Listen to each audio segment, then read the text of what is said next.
Hello, everyone. My name's Ashley. I'm an actress, and recently I literally woke up famous. Well, I just filmed one series, but this popularity played a cruel joke on me because I almost lost everything I had. How did it all happen? It just turned out my parents had been lying to me all my life, hiding what I always had. Well, okay, first things first. Make sure you watch this story to the end to find out what really happened to me. As long as I can remember, my parents raised me to be the perfect daughter who can do anything. I won't say they were too strict with me, but I always felt like they were very demanding. I always did more than other kids. While other kids were playing outside together, I had tutors and learned Japanese and Chinese. When my peers were bruising their knees, learning to ride a bike or rollerblade, I was learning to play the piano or had solfeggiato lessons in music school. Since my parents were afraid I might fall and get hurt during some active games, they forbade me to play with other kids on the playground or participate in sports competitions. I thought my parents were just very caring and anxious. That's why they were afraid of my injuries. They regularly took me to different doctors. Plus, they always checked if I ate the right and healthy food only. Our family dentist once told me I had a bad bite, and my parents immediately spent a fortune to make me have a perfect smile. At 9, I discovered that my eyesight was rapidly deteriorating, and I would have to wear glasses. But Mom and Dad didn't want to put up with it, so they even took me to another country for surgery. Anyway, I grew up to be a really perfect kid. Both my appearance and my mind were perfect. Foreign languages, music school, drama classes, even ballet. Now when I remember everything I did then, I just can't make out how I managed to cope with it all at the same time. It's clear that having such a load with studies and stuff, I didn't have enough time or even energy to contradict my parents in anything or do some pranks. Therefore, I was also perfect in behavior. Anyway, I was a role model for other kids. At 10, my parents sent me to a modeling agency. At that moment, I understood why my mom had always been so afraid of any injuries, and why she cared so much about my appearance. They took only kids with a perfect appearance as models, who would be shot for commercials for some cool brands. And I was practically a perfect doll. I was nice and obedient. I did whatever anyone said to me. So many photographers and stylists always created some new images for me for different photo shoots and videos. Probably, my parents planned a modeling career for me from the very beginning.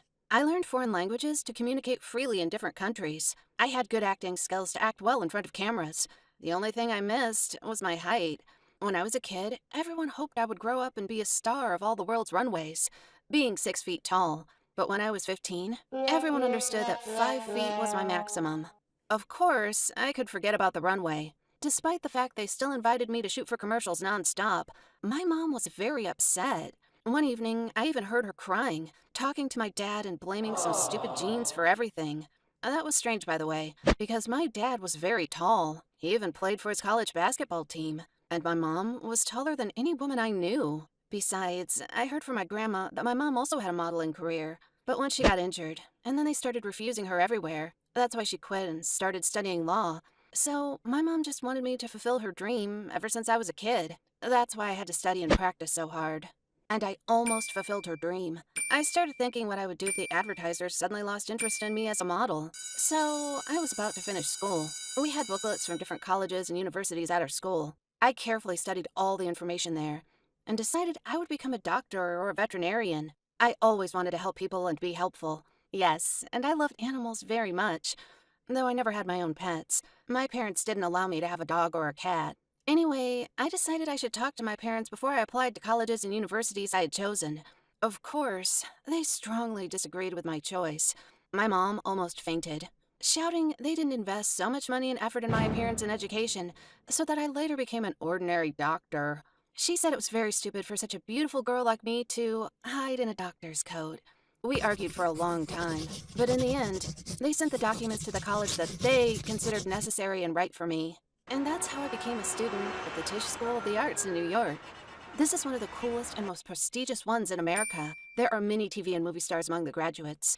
We had no connections with anyone there, so I was even afraid to imagine what my parents had to do to get me there. Did I really want to study there? No. But over time, I got involved, and I even liked to go to the classes and talk with my classmates.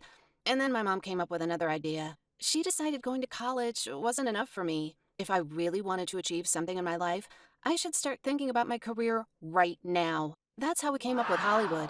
I started visiting endless castings and auditions. I played some small parts in series. They shot me for advertising. I participated in various shows. Moreover, sometimes I thought my mom absolutely did not care where exactly I would act. She always said something about a breakthrough, about being spotted, being in the right place, in the right time, meeting the right people. And Mom was right. Once I was playing a cameo part in one of the series. I made friends with an actress who starred in it. Well, I happened to help her in one awkward situation. She treated me to a cup of coffee as a reward. We started talking, and it turned out we had a lot in common. Anyway, over time, we became best friends during shooting. I was constantly flashing in her Instagram because we played together. Some people even started to recognize me in the streets. Thanks to my new friend, I got to a new casting. This time, I was trying for the main female role, not for a cameo, like I always did. It was a series about a girl whose parents died because of vampires. So she decided to hunt down all the vampires and take revenge on them, pretending to be an ordinary journalist. Ironically, she falls in love with a vampire and so on. Anyway, the plot wasn't something extraordinary, but the producers strongly wanted to find a no-name actress for the main part. They wanted to make a new star shine, so to speak. The part of the vampire lover took a young actor who was already known at that time. Of course, I was very worried before the casting. I didn't want to let my friend down, or disappoint my parents, who were thrilled when they found out about such a chance. Apparently, all the acting classes weren't in vain, because among the hundreds of applicants, they chose me as a vampire hunter. Wow. I was so happy. For the first time in my life, I felt like a fish in the water. I knew I did acting and all this stuff just for the sake of my parents, and I got to this casting only because my actress friend recommended me. But I got there. I was where I needed to be. I was willing so much to try myself as a vampire hunter. I had to take a sabbatical at the School of Arts because it was impossible to combine shooting and studying. But I can't say my parents were upset. After all, the world knows a lot of successful actors who barely graduated even from high school, let alone college. I'll be frank with you, the filming process wasn't an easy game. This was my first main part, so I had no idea how many takes I had to do to shoot a single scene that was just a couple of minutes long. It was so exhausting. When I was filming for a cameo, they shot everything from the first take. It only took 2 hours max, and I went home happy. But there, I had to spend almost 15 hours every day on the set. I only had breaks for food, bathroom, and sleep. It was very exhausting, but I knew all my efforts wouldn't be in vain, and I sincerely hoped the series would be successful, and all the viewers would appreciate my acting talent. I must say, I was strongly afraid of the film critics, and the audience who would not accept me as a new star. I've heard many stories that new actors often get lost on the screen, in contrast to their popular and successful colleagues. But both the director and my partner always praised me, so I was hoping for a big success. I was looking forward to the series becoming available for viewing. When the first episode came out, I stayed up almost all night long, reading the comments and different posts on social media. Of course, there was some criticism and negative feedback, but most of the viewers liked both the plot and the main characters. I fell asleep only in the morning. I had a wake-up call from my manager, who was exclaiming to me that journalists were torturing his phone and tearing him into pieces, wanting to talk to me or take an interview. That's how I literally woke up being famous. And there were a lot of articles on the net, like, "Who's that mysterious beauty Ashley?" I had a lot of interviews and press conferences. The audience wanted to know more details of my life. But journalists always need a sensation. One day, my parents and I met the representatives of some newspapers to discuss some details of my biography. The journalists were glad I grew up being a very calm and obedient child, which meant I had no dark past. Thank you, Mom and Dad. Just after the meeting, my co-star and I went for a few more interviews, so I turned off my phone. When I turned it back on, I panicked. Hundreds of missed calls from my parents' friends and unknown numbers. I had dozens of direct messages on social media. Each of them had a link to an article with the title, "This is how you get the main parts in movies." I immediately realized something was wrong here, because the good articles never started with such words.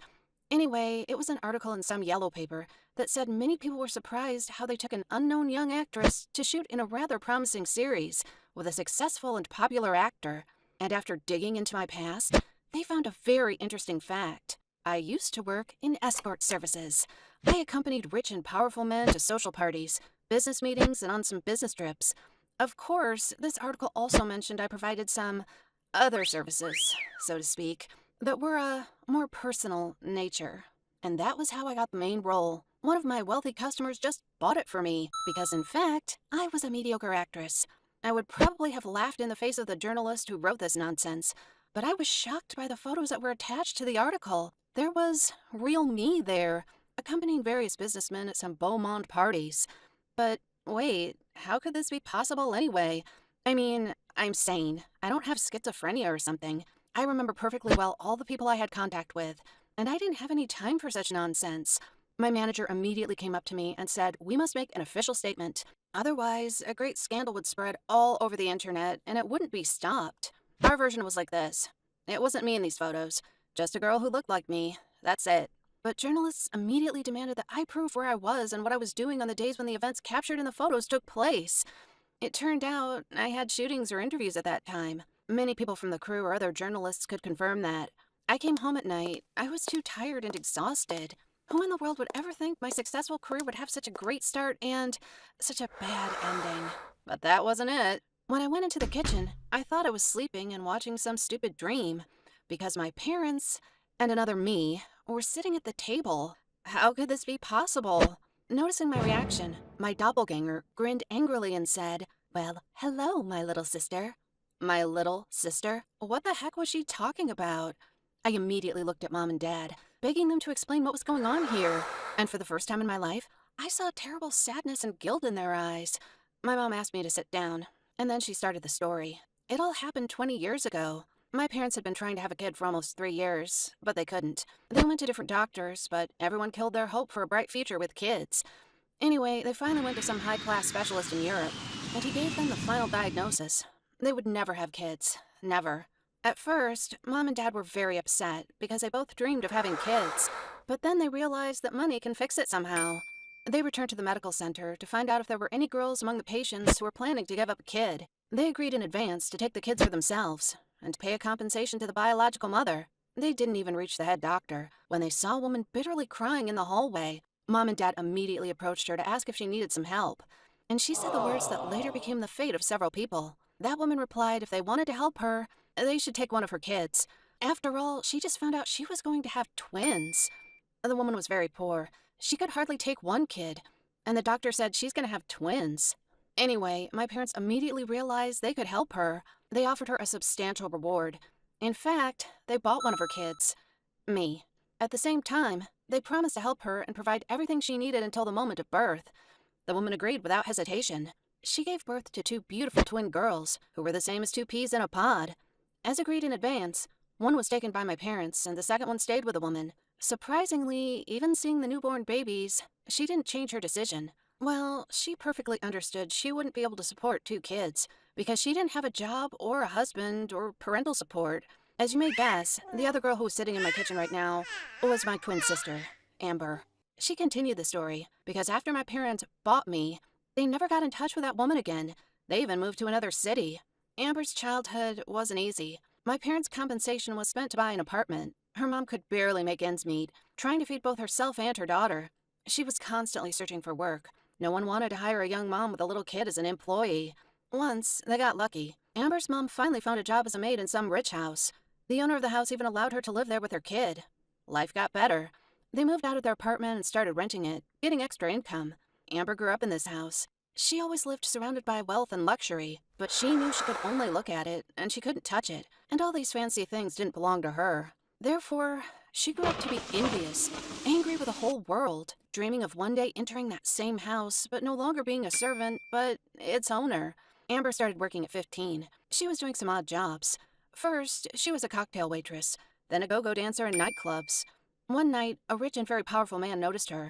He invited Amber to work at his escort agency. Amber was beautiful, slender, and at the same time, she was smart and quick-witted. She quickly gained popularity among the agency's customers, so money started flowing like a river to her. Her mom was against the things Amber was doing, but she didn't care because she was finally living the life she'd always dreamed of. Meanwhile, supporting her mom, once she saw a girl who looked exactly like her in a TV commercial. She told her mom about it. Suddenly, her mom burst into tears and confessed to Amber that she had a twin sister. They were separated as kids, and there was a high chance that the girl from the commercial was me. Then Amber got even angrier. She was angry for her mother for doing this, and with the fact that it wasn't her on TV, but her sister who got into a rich family. And when she saw her in the photos in the article, Amber decided it was high time to meet her sister, me. I listened to Amber and my parents' stories, and just couldn't believe this was all happening to me. It seemed more like a soap opera. But the worst part was that Amber didn't just show up here. She said if we didn't start paying her a bunch of money every month, She would go and tell the story to the journalists. Most likely, they would be interested to hear such news. Of course, my parents and I couldn't let that happen, especially now when I was getting so popular every day. So, we agreed to my blackmailer sister's terms. I've been living in constant fear for 6 months in a row. I'm afraid Amber will get tired of being silent and she'll leak the information to the journalists just for fun. Or, I'm afraid I would accidentally cross paths with one of Amber's customers at some event, and he would say he knows me in a very, private way, in front of everyone. Sometimes I think it would just be easier to tell the journalists the whole truth myself, and end this story once and for all. What do you think of it? Should I continue to be blackmailed by my sister, or should I confess everything on my own?